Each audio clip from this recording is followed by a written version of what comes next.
Well, Brooke, welcome back to The Wild Robot. I'm so excited to find out what's inside the egg. So, we're going to get started with chapter 26, The Performer. Up in this sprawling oak, the goose egg was peeping and wobbling around its nest. "Mama, Mama," said the egg. "I am not your mother," said the robot. The egg continued peeping and wobbling until nightfall, when the gosling inside settled down to sleep and the egg became quiet and still. The robot was about to settle into her own kind of sleep when she heard something in the underbrush below. Roz peered down from the branches and saw weeds rustling in the moonlight.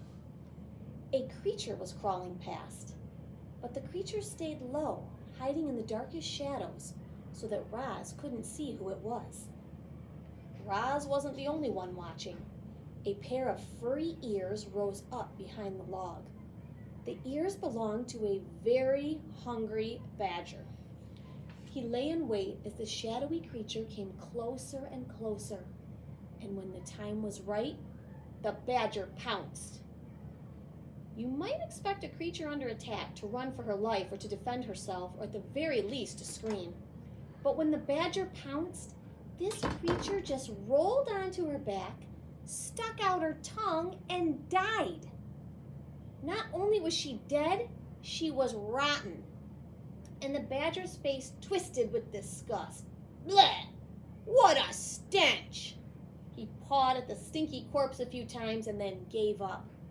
"No, thanks," he grumbled to himself. "I'd rather eat beetles." And the badger hurried off to find a less disgusting meal. Had that mysterious creature been frightened to death? And how could her body possibly rot so quickly? Roz was confused. And the robot became considerably more confused an hour later when the dead creature's ears began to flicker. Her nose began to twitch and she rolled onto her feet and went on her way as if nothing had happened. The robot's voice called down from the tree. "Are you alive or are you dead?" The creature's voice hissed up from the shadows. "Who's there? Why have you been watching me?" "What you just did was unbelievable," said Roz. "I could not look away." "Unbelievable? Really?" The creature's voice seemed to be softening. "I thought perhaps I overdid it when I stuck out my tongue." "I was certain you were dead." "Oh, what a lovely thing to say." "Were you dead?" "Well, of course not. Nobody can actually come back from the dead. It was just an act." "I do not understand." "It's simple. I knew that if I played dead and really laid it on thick, that old badger would be so disgusted that he'd run off. And that is exactly what happened. We possums are natural performers, you know." "So you are an opossum." Roz's computer brain quickly retrieved any information it had on possums. "You are a marsupial and are nocturnal, and are known for mimicking the appearance and smell of dead animals when threatened." "It's true. Death scenes are my specialty," said the possum. "But I have a wide dramatic range, believe me." "I believe you." "Have you done any acting?" said the possum. "I have not," said the robot. "Well, you should. You might enjoy it. You can start by imagining the character you'd like to be.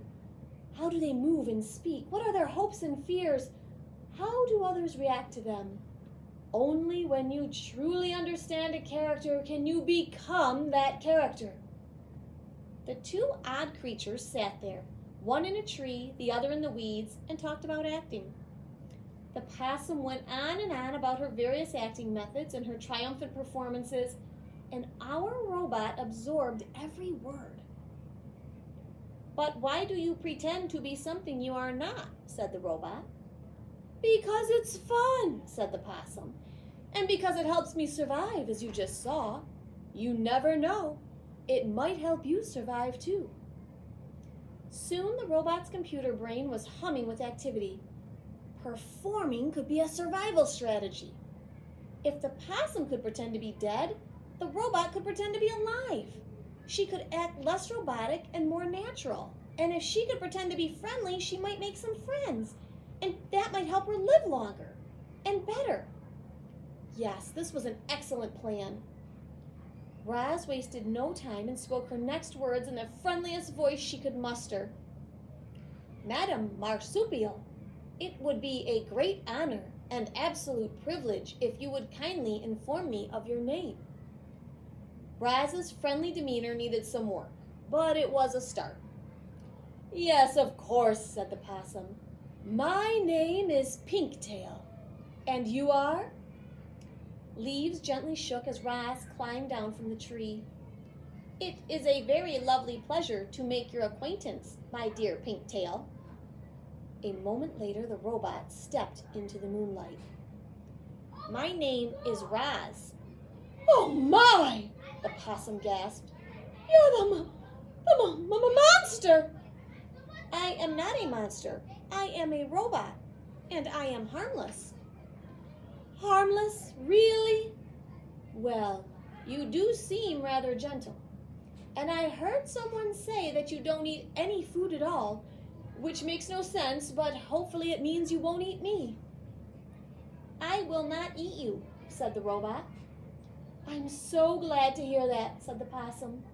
And a moment later, she too stepped into the moonlight. It's nice to meet you, Roz. A weak smile appeared on Pinktail's pointy face. Roz thought things were going really well, but she didn't know what to say next. Neither did Pinktail, so the two friendly creatures just stood there together and listened to the crickets for a while. Well, I should be on my way, said Pinktail at last. Have a nice evening, Roz. Have the nicest evening, Pinktail. I shall look forward to the pleasure of encountering you again in the future. Soon, I hope. Farewell. With that awkward goodbye, Pinktail slipped back into the weeds, and Roz climbed back into the tree. And the next chapter, chapter 27, is the Gosling. Something was happening inside the goose egg.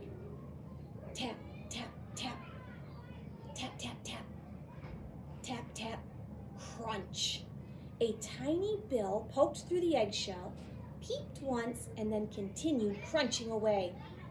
The hole grew bigger and bigger, and then, like a robot breaking from a crate, the hatchling pulled himself out into the world. He lay quietly in his nest with his eyes closed, surrounded by chips of broken shell, and when his eyes slowly winked open, the very first thing he saw was the robot looking back. Mama! Mama! Peeped the gosling. I am not your mother, said the robot. Mama! Mama! I am not your mother. Food! Food! The gosling was hungry. Of course he was. So using her friendliest voice, Roz said, What would you like to eat, little darling? Food, was the only response.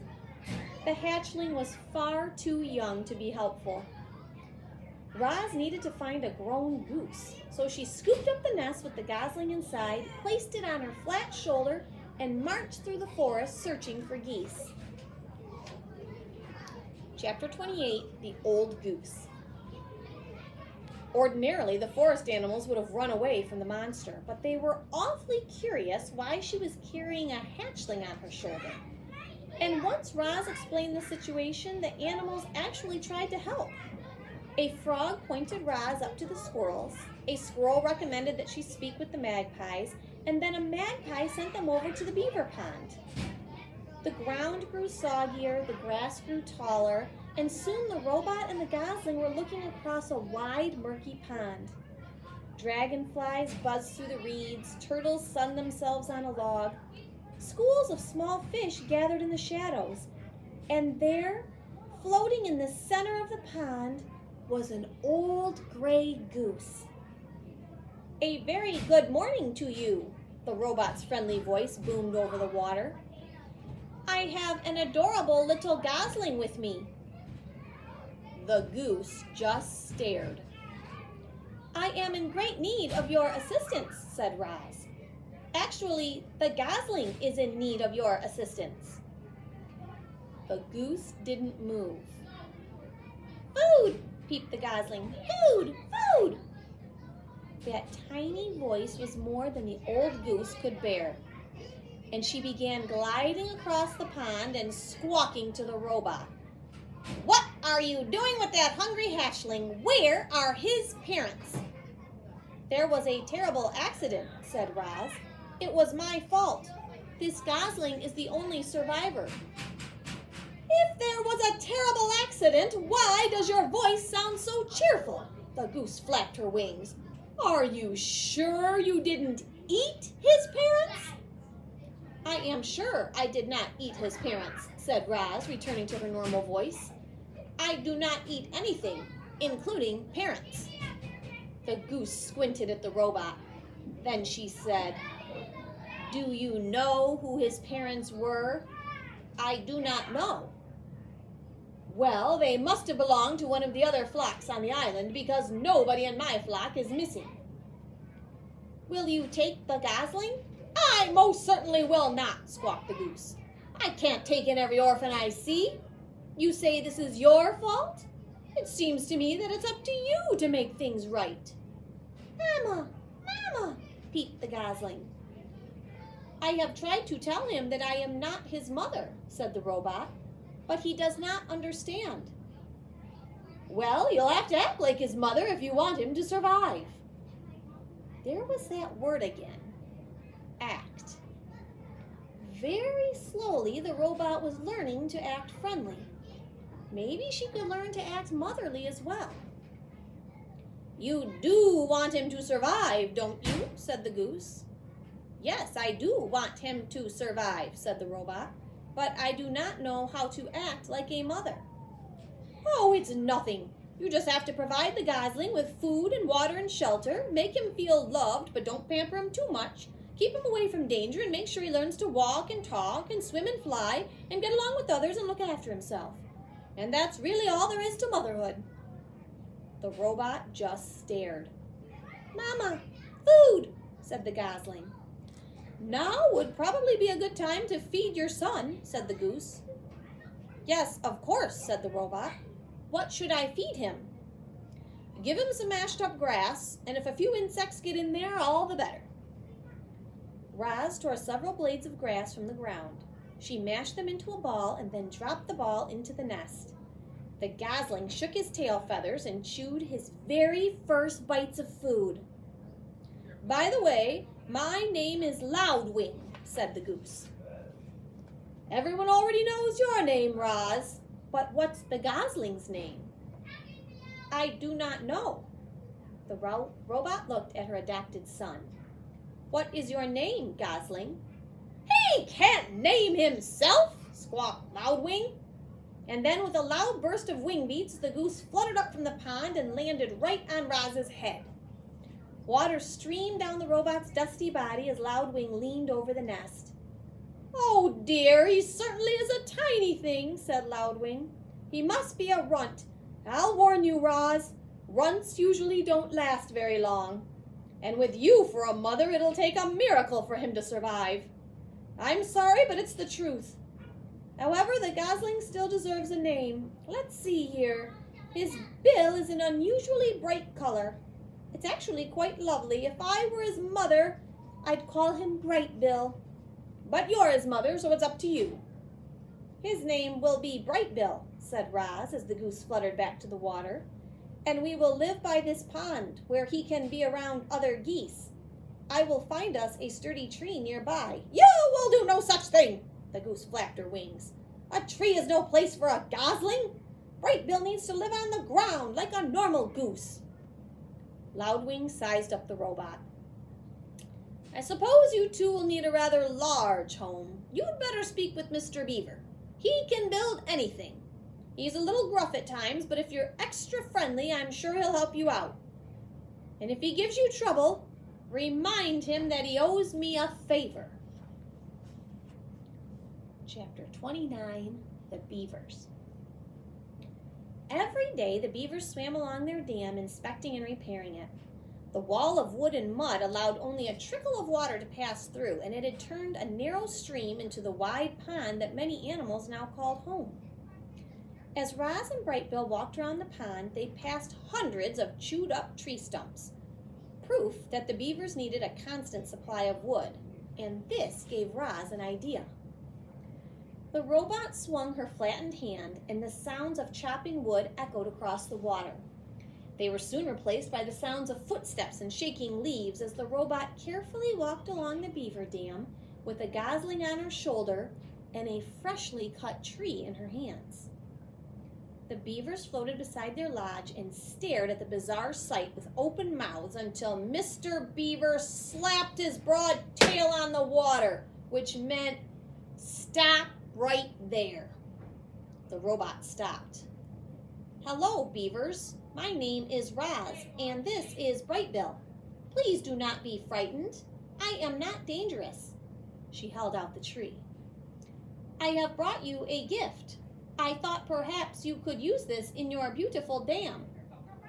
"No, thanks," said Mr. Beaver. "I have a strict policy never to accept gifts from monsters." "Don't be ridiculous," interrupted Mrs. Beaver. "We can't let a perfectly good birch go to waste." "I'm afraid I must insist," said Mr. Beaver. Mrs. Beaver turned to her husband. "Remember how you asked me to point out when you're being stubborn and rude? Well, you're being stubborn and rude." Then she turned back to Roz. "Thank you, monster. If you'd be so kind as to drop the tree in the water, we'll take it from here." "I am not a monster." Roz tossed the tree like a twig. "I am a robot." The tree smacked against the water and sent the beavers bobbing up and down. Just then, Brightbill started peeping. "Mama, hungry!" So Roz dropped a ball of grass into the nest. "The gosling thinks you're his mother?" came a quiet voice. It was Paddler, Mr. and Mrs. Beaver's son. "His real mother is dead," said Roz, "so I have adopted him." There was a brief silence. Then Paddler looked up at Roz and said, "You're a very good robot to take care of Brightbill." Mr. Beaver sighed. Yes, that's very good of you, Roz, but I don't understand what any of this has to do with us." "My son and I need a home, and Loudwing said you would help us build one." Of course she did," Mr. Beaver muttered to himself. "Loudwing gets me out of one lousy jam, and I spend the rest of my days doing her favors." Mrs. Beaver glared at her husband. "Sorry," he said, realizing he was being stubborn and rude again. "Stay right there, Roz. We need to have a family meeting." The beavers slipped under the water, and a moment later their muffled voices could be heard inside the lodge. The robot stood on the dam and patiently waited for her son, with her son. "Mama! Mama!" "Yes, Brightbill, I am trying to act like a good mother." A ripple, and Mr. Beaver's head appeared above the water. "If you bring us 4 more trees, good, healthy ones, maybe I'll have time to help you in the gosling." "That is wonderful," said the robot. "We will be right back." And that is the end for today. Thanks, Holbrook.